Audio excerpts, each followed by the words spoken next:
in here. I had a question that was added to the Google Doc, and it's a few founders actually asked somewhat related questions. But the kind of like SaaS first approach to starting a marketplace. So building like a tool for the supply side, and then trying to move into layering on kind of demand and becoming a marketplace is becoming popular. Of course, we've also seen on like the other side. Do you see that kind of like SaaS first kind of approach working well? And what do you, I guess, like, are there any good examples of when it has? Absolutely not. I do not see SaaS-First working well. I think when you look at that approach, which I think was probably popularized by James Currier when he wrote about market networks, whatever that was, like a decade ago, I think it's largely been a disaster. I don't think there's any really big winners after a decade of that thesis being out there for a few reasons. One, you tend to target low-frequency actions.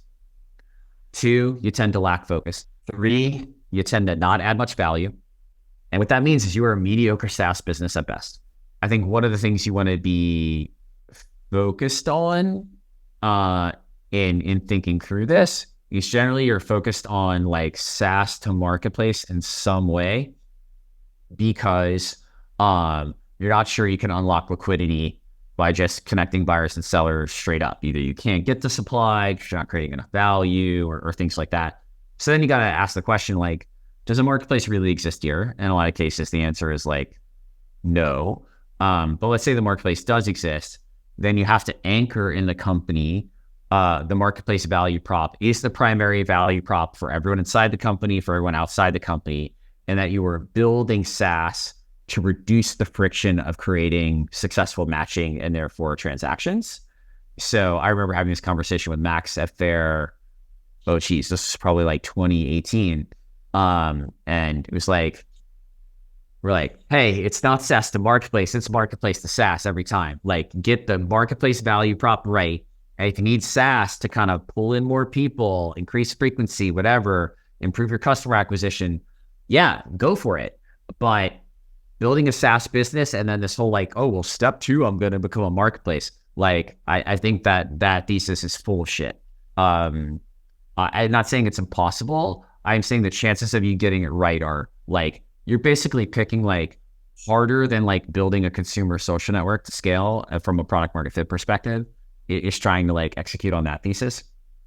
Doesn't mean there won't be people that do it correctly. I think there's some where it's like jury's out, they might make it, but no like proven winners at this point. So I think there's a few reasons that's worth going through as to why that's generally a bad idea.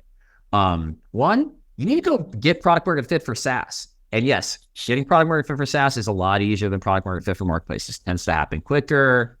The playbook is more developed, all that kind of stuff. But once you find product market fit for SaaS, you then got to go scale the product market fit because you're probably still going to say, well, now that I have product market fit for SaaS, I still need way more customers on the supply side for that before I can kind of sell them this marketplace value prop. And then you find yourself running a SaaS business for like 7 years. And then you're like, cool, now's the time for it to become a marketplace. And now you have like 300 employees that only understand SaaS. Short-term goals that are still optimized around the SaaS business. And so then you're like, well, what I'm going to do is I'm going to create this GM structure for consumer, and I'm going to carve these people off, and then they're not going to be distracted by the core SaaS business needs. And then 3 months, they get reorged back to some SaaS metric misses goal. And you need everyone, all hands on deck to get back to that goal. And so that team never has the runway to go build what many times is going to be like 3 years worth of consumer product. So it's a rough one for me. I'm not a big fan. I think the way to do it is like everyone you onboard that's building a SaaS business, you have to tell them basically the SaaS business we're building ain't shit.